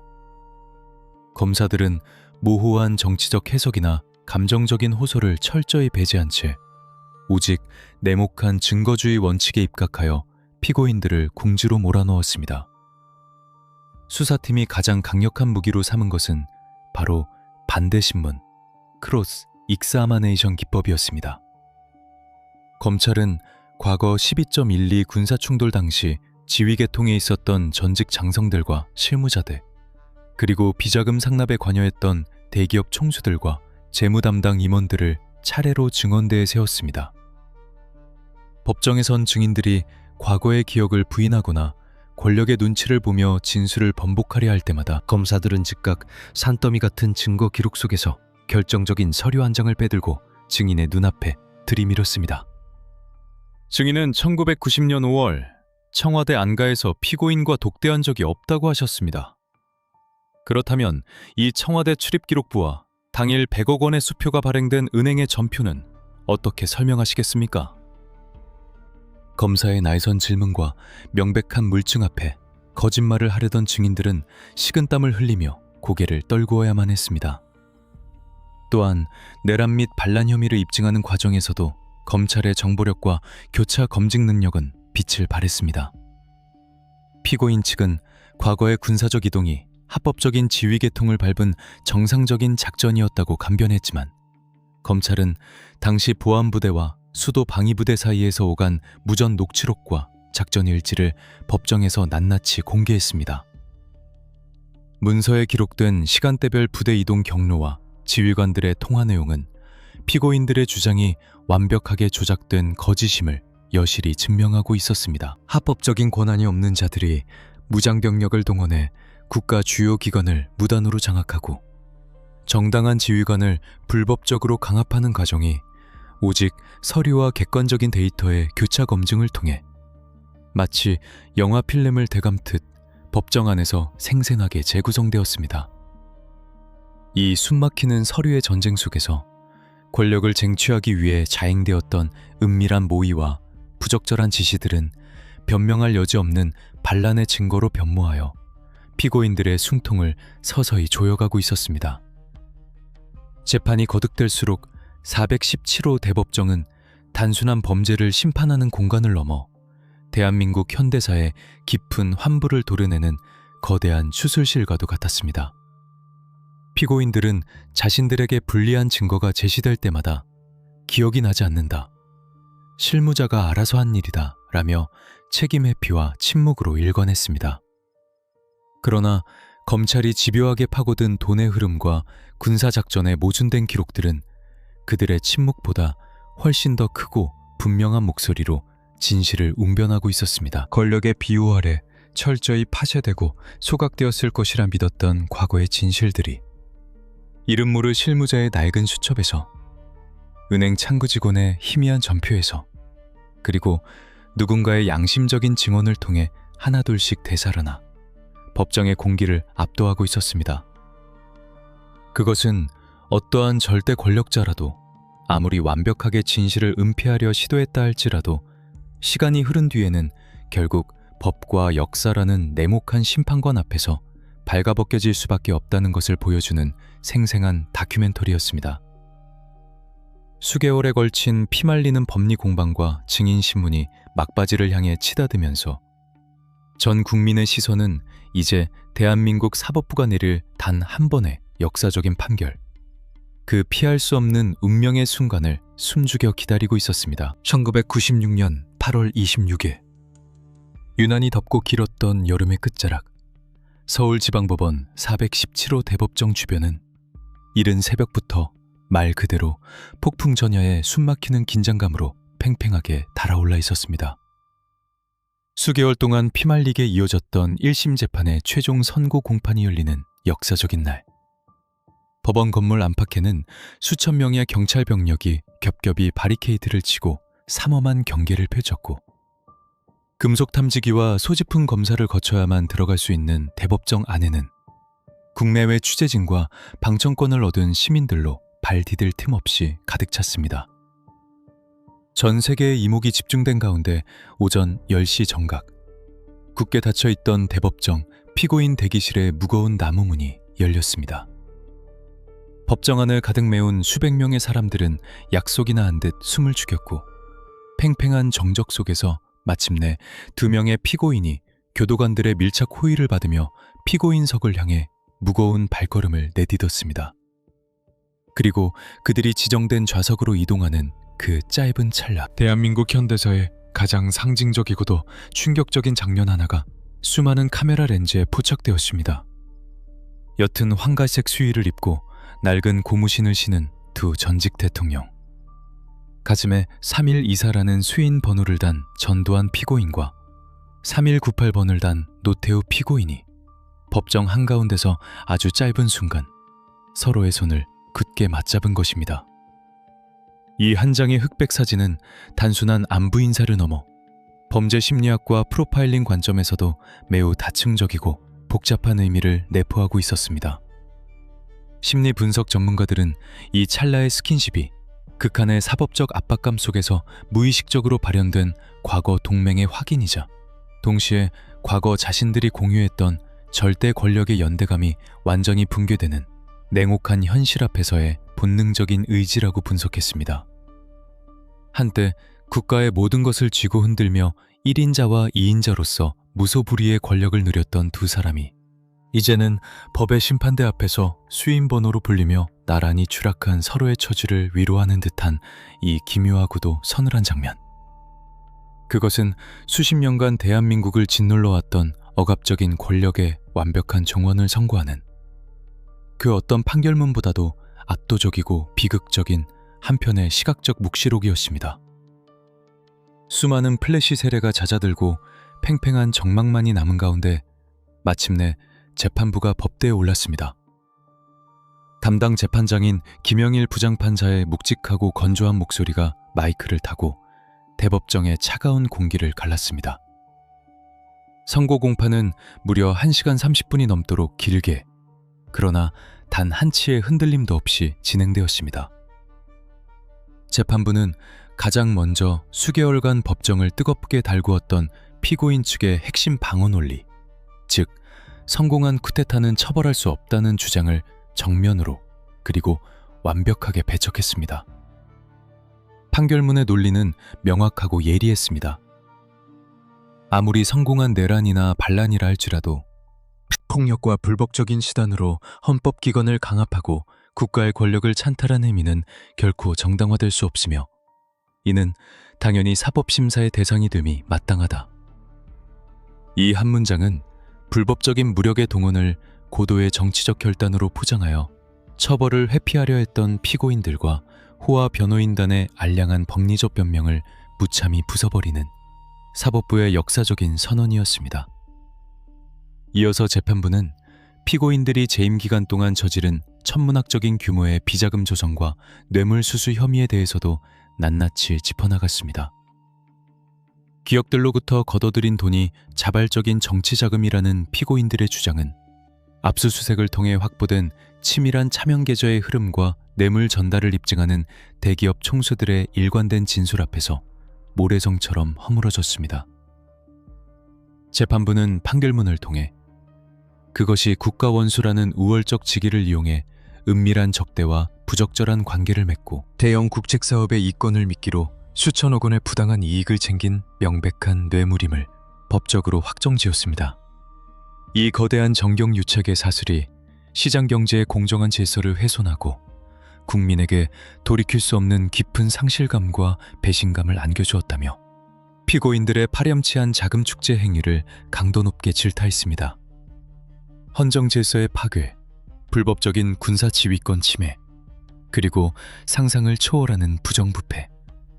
검찰이 제기한 10여 개의 공소사실이 하나둘씩 명백한 유죄로 인정될 때마다 피고인석의 공기는 더욱 무겁고 차갑게 가라앉았습니다. 그리고 마침내 재판의 하이라이트, 형량을 선고하는 운명의 순간이 다가왔습니다.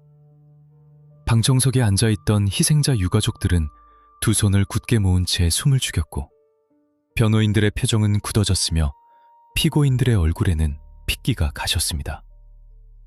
재판장은 잠시 서류에서 눈을 떼고 팽팽한 긴장감이 감도는 법정안을 둘러본 뒤 서늘하고 단호한 목소리로 주문을 읽어내려갔습니다. 피고인 전두환, 사형. 피고인 노태우, 징역 22년 6월. 그 짧고 파괴적인 선고가 내려진 순간 대법정안은 순식간에 폭풍이 휩쓸고 간 듯한 엄청난 충격과 정적에 휩싸였다가 이내 억눌렸던 탄식과 오열, 그리고 격렬한 환호성이 뒤섞인 거대한 아수라장으로 변했습니다. 특히 사형이라는 최고형이 선고된 찰나 항상 꼿꼿한 자세를 유지하며 무표정으로 일관하려 애쓰던 전두환 피고인의 안면 근육이 미세하게 떨리며 굳어져지는 모습이 취재진의 카메라에 포착되었습니다. 이와 함께 수천억 원에 달하는 비자금 전액, 전두환 2259억 원, 노태우 2,838억 원에 대한 매서운 추징금 선고도 빠짐없이 내려졌습니다. 권력을 이용해 부당하게 축적한 검은부는 단 한 푼은 분정 품은, 단 한 푼은 부둔을 먼지기며 자가 의적거짐의 모습이다. 이래지 만지면 전두환 2,259억 원에 대한 매서운 추징금 신문드르카. 국가가 환수하겠다는 법에 준엄하고도 냉혹한 심판이었습니다.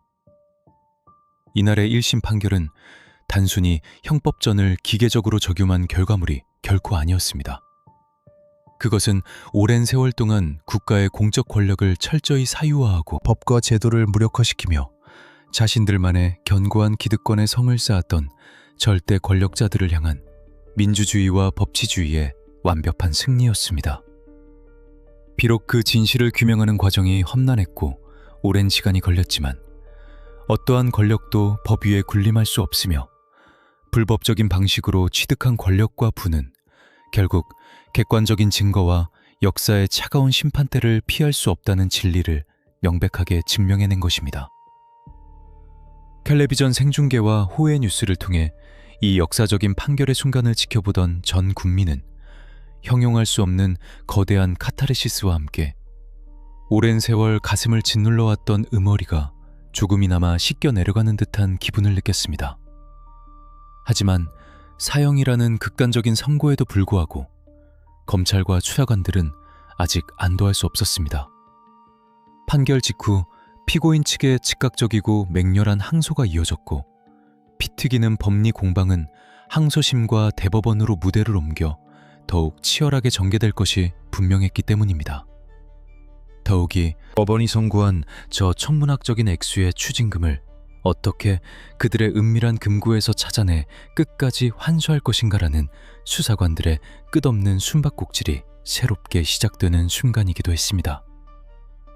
세계 사법 역사에 남을 세기의 재판 1막은 사형이라는 가장 극적인 형태로 막을 내렸지만 숨겨진 진실의 꼬리를 쫓고 빼돌린 자산을 추적하는 수사기관의 끈질긴 추격전은 여전히 냉혹한 현재 진행형으로 남아있었습니다. 1심 재판부의 충격적이고도 단호한 사형 선고가 내려진 이후 피말리는 법리 공방은 항소심과 대법원으로 무대를 옮기며 한층 더 치열한 양상을 띠기 시작했습니다.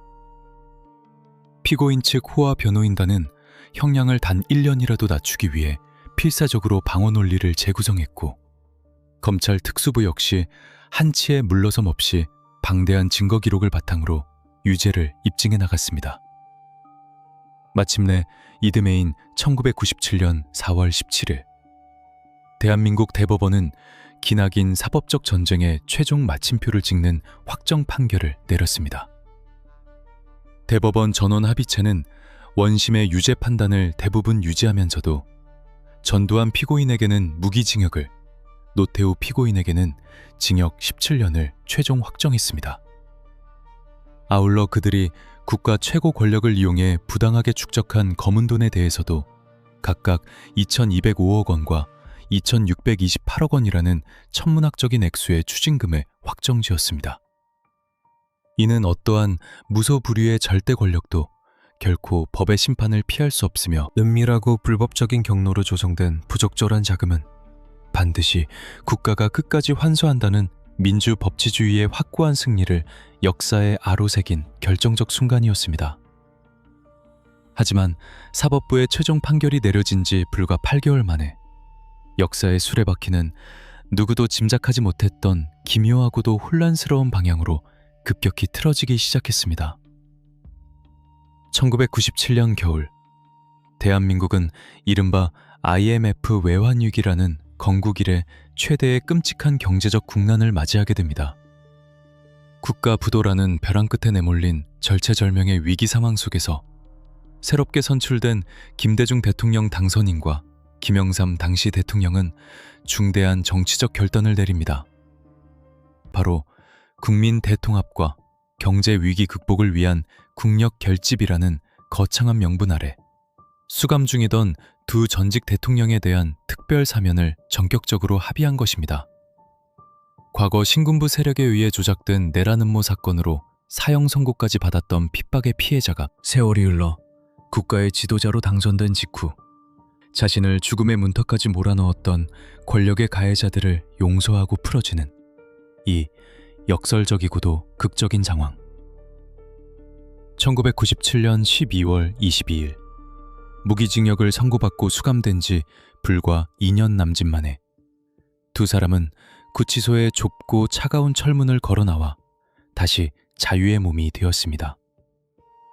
이 특별사면 조치는 대한민국 사회를 걷잡을 수 없는 거대한 혼란과 깊은 이념적 분열의 소용돌이로 몰아넣었습니다. 정치권 한편에서는 국가적 종망의 위기 상황에서 과거의 상처를 덮고 미래로 나아가기 위한 불가피하고 대승적인 결단이라고 옹호했습니다. 하지만 수많은 평범한 시민들과 권력의 폭압에 희생된 유가족들에게 그것은 도저히 받아들일 수 없는 잔혹한 배신이자 사법정의의 처참한 사망 선고와도 같았습니다.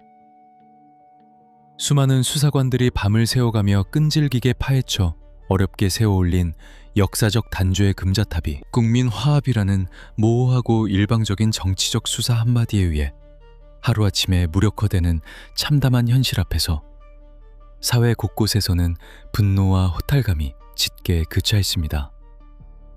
법 앞에 만인이 예외 없이 평등하다는 민주주의의 대원칙이 결국 고도의 정치 권력과 그들의 이해관계 앞에서 얼마나 무력하고 쉽게 허물어질 수 있는지를 뼈저리게 목격한 순간이었습니다. 진정한 의미의 정의란 과연 무엇인지, 우리 사회는 그 무겁고 날카로운 질문의 무게를 온전히 감당하지 못한 채 깊은 상흔만을 남기게 되었습니다. 그러나 두 전직 대통령이 정치적 타협물인 특별사면을 통해 신체의 자유를 얻었다고 해서 그들이 짊어진 모든 법적 책임과 죗값이 감쪽같이 사라진 것은 결코 아니었습니다.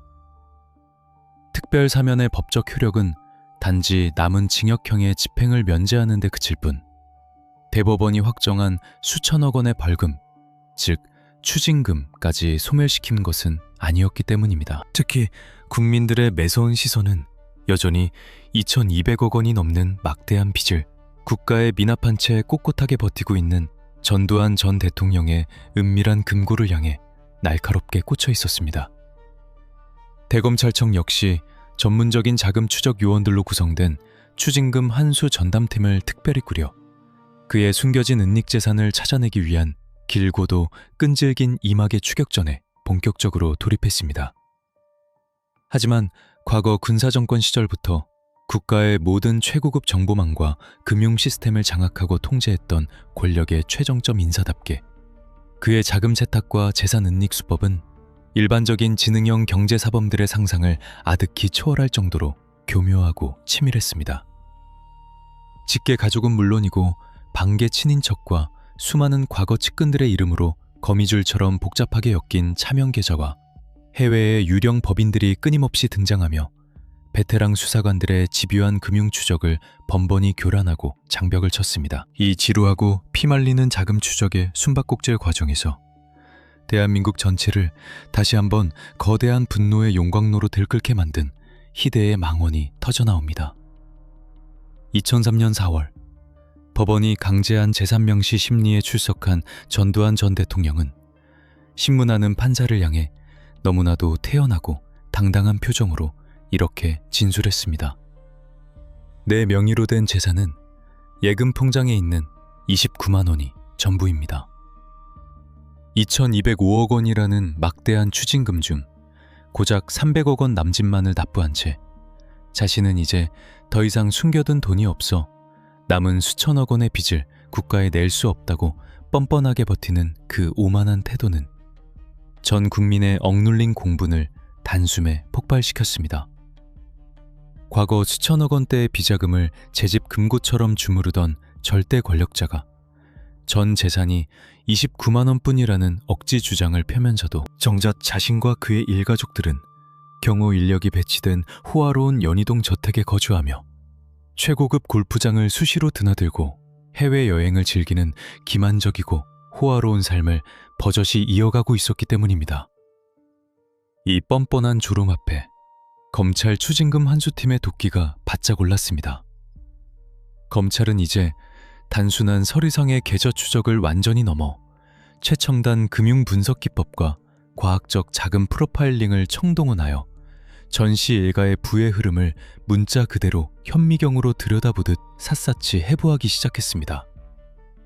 수사관들은 뚜렷한 소득원 없이 수백억 원대 자산가로 행세하는 직계 자녀들이 소유한 대형 출판사, 거대한 부동산 개발 회사, 그리고 조세 회피처에 설립된 수상한 페이퍼 컴퍼니들의 불투명한 자금 출처를 집요하게 파고들었습니다.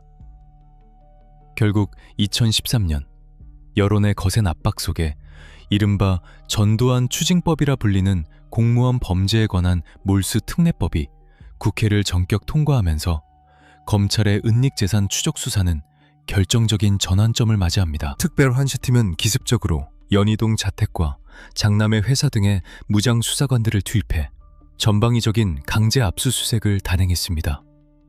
그 결과 굳게 닫힌 연희동 자택의 비밀 금고와 외부의 은밀한 수장고 등에서 수십, 수백억 원에 달하는 유명 화가의 고가 미술품과 도자기, 억대의 명품 시계 등 철저하게 신분이 세탁되어 은닉되어 있던 검은 자산들이 줄줄이 압류되어 세상의 빛을 보게 되었습니다.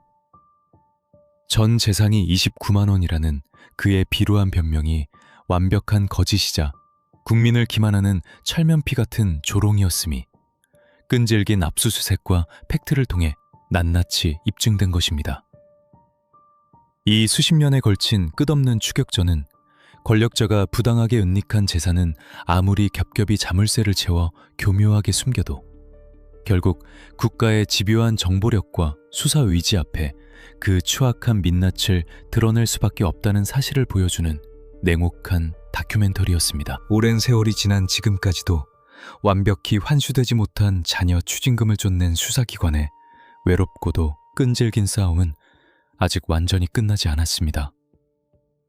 특별사면이라는 정치적인 타협으로 신체의 자유라는 면죄부를 얻었을지언정 그들이 역사와 국민에게 지불해야 할 막대한 빚의 청구서는 여전히 서늘하게 유효하며 불법적으로 은폐된 자산을 향한 국가의 맹혹한 사냥은 결코 멈추지 않을 것이기 때문입니다. 국가 권력을 남용한 범죄에 대한 처벌은 단순히 법정에서의 판결문 낭독으로 끝나는 것이 아니라 그들이 부당하게 취득한 마지막 동전 한 입까지 철저하게 국고로 환수해낼 때 비로소 완성된다는 뼈아픈 교훈.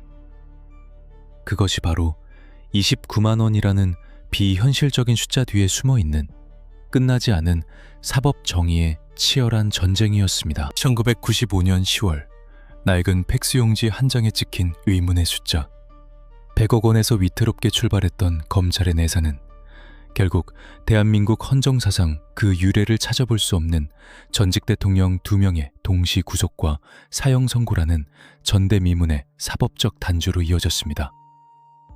평범한 은행원의 용기 있는 작은 폭로 하나가 국가 최고 권력의 깊고 어두운 심장부를 꿰뚫는 거대한 나비 효과를 일으킨 것입니다. 비록 그 기나긴 법적 공방의 결말이 1997년 겨울 국민 화합과 경제 위기 극복이라는 거창한 명분 아래 단행된 특별사면이라는 정치적 타협으로 맺어졌고 오늘날까지도 수백억 원의 미납 추징금을 끝까지 환수해야만 하는 씁쓸하고도 미완성된 과제를 우리 사회에 남겨두었을지라도 1996년의 이른바 세기의 재판이 대한민국 현대사의 아로새긴 묵직한 발자취와 그 법리적, 사회적 의미는 결코 가볍게 폄하될 수 없습니다. 그것은 단순한 범죄 수사를 넘어 오랜 세월 대한민국 사회를 짓눌러 왔던 거대한 억압의 사슬을 끊어내는 역사적인 해방의 과정이자 국가 시스템이 스스로의 환부를 도려내는 가장 고통스럽고도 치열한 외과 수술이었습니다. 무엇보다 이 사건이 우리에게 남긴 가장 위대한 유산은 대한민국이라는 민주공화국에 더 이상 법의 심판을 비껴갈 수 있는 절대적인 성역은 존재하지 않는다는 사실을 만천하에 명백하게 입증해냈다는 점입니다. 과거 무력을 동원해 헌정 질서를 파괴하고 스스로 권력의 정점에 올랐던 자들은 자신들의 행위가 고도의 정치적 결단이자 구국의 선택이었다고 강변하며 사법부의 판단을 오만하게 부정했습니다. 그들은 철통 같은 권력의 방어막 뒤에 숨어 자신들만큼은 영원히 법과 역사의 심판대에 서지 않을 것이라는 오만하고도 견고한 착각 속에 빠져 있었습니다. 수십 년간 권력의 비호 아래 철저하게 파쇄되고 은폐되었던 비밀 문서들, 그리고 차명 계좌의 미로 속에 겹겹이 숨겨둔 천문학적인 규모의 비자금은 그들의 완전 범죄를 보장해주는 듯 보였습니다.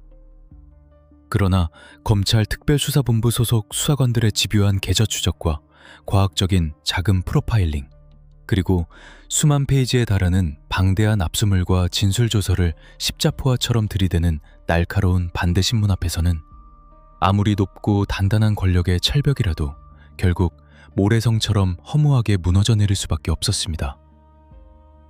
이 치열한 수사와 재판의 과정은 법 앞에 만인이 평등하다는 헌법의 건조한 대원칙이 낡은 법전 속에만 잠들어 있는 죽은 문장이 아니라 현실의 권력을 통제하고 단죄할 수 있는 살아 숨쉬는 강력한 무기임을 증명했습니다. 어떠한 권력자라도 한때 수천만 국민의 생사 여탈권을 쥐고 흔들며 국가의 모든 정보망과 자본을 통제했던 무소불위의 통치자였다 할지라도 결국 법이 요구하는 객관적인 증거와 국민이 묻는 엄중한 진실 앞에서는 수임 번호를 단 한 명의 초라한 피의자로 전락할 수밖에 없다는 냉혹한 현실을 보여주었습니다. 또한 이 사건은 정치와 자본의 부적절한 밀착, 즉 정경유착이라는 우리 사회의 오래된 질병이 얼마나 은밀하고 파괴적인 방식으로 국가 경제의 근간을 훼손하고 대다수 평범한 시민들의 삶에 깊은 상실감을 안겨주는지를 뼈저리게 고발했습니다.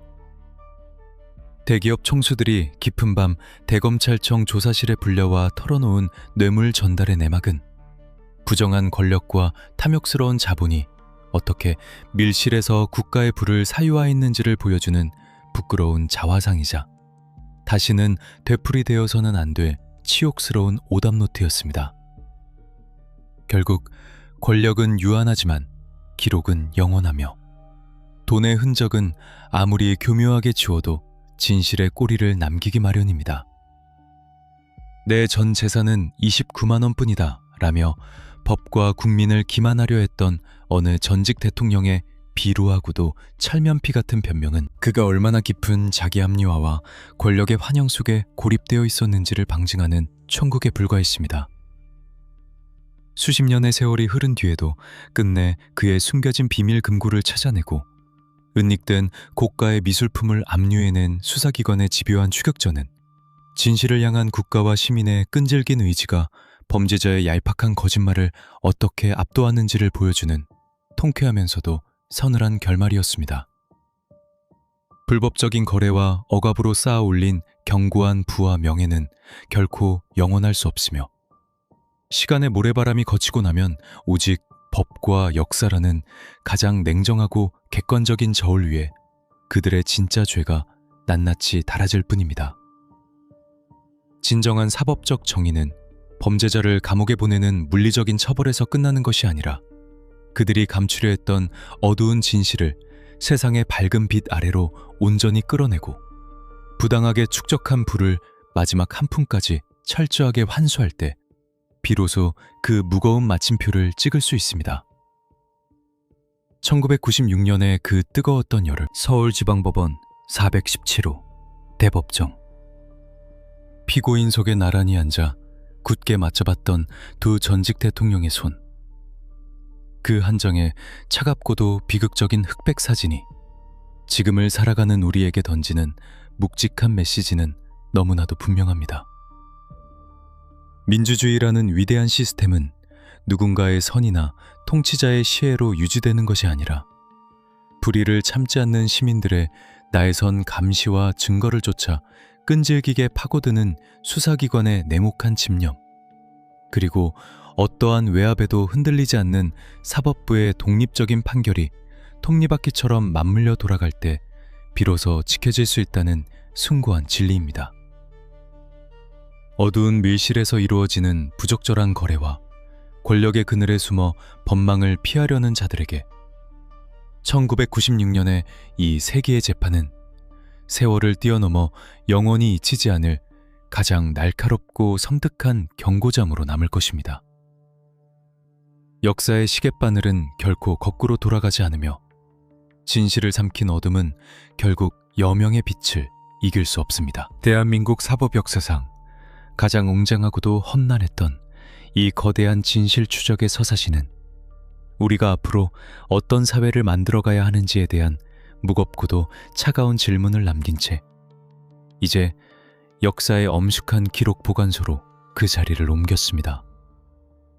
이 험난하고도 충격적인 사건의 이면을 끝까지 지켜보신 여러분의 생각은 어떠신가요?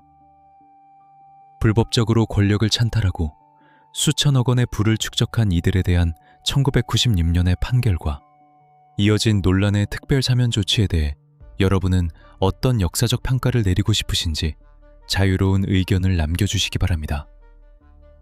진실의 추적은 시청자 여러분의 날카로운 관심과 참여로 더욱 완성됩니다. 권력의 그늘 뒤에 숨겨진 또 다른 거대한 진실을 가장 차갑고 객관적인 시선으로 따라가고 싶다면 지금 바로 구독과 알림 설정을 꾹 눌러주시고 다음 영상에서 다루었으면 하는 의혹이나 미제 사건이 있다면 댓글로 남겨주시기 바랍니다. 역사가 묻어버린, 그러나 우리가 반드시 기억해야 할 차가운 진실의 기록들을 들고 다음 시간에 다시 찾아오겠습니다. 끝까지 시청해 주셔서 감사합니다.